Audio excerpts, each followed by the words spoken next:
It's fishing time! Charlie Beach tayo by Warner Road. Temperature natin negative 8, depth natin 8.7.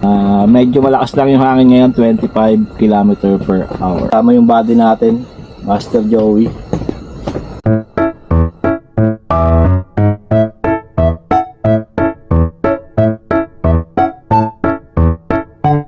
A few moments later.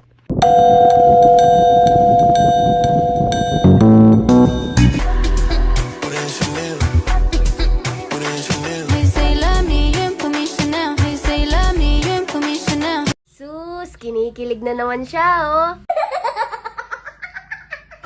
First catch namin guys sa Sogger. Second catch namin guys, walleye. Wow, ang galing mo naman! 3 days later. Guys, call time na ng grupo, so magpapack up na kami. Hanggang sa susunod na fishing adventure. Fish!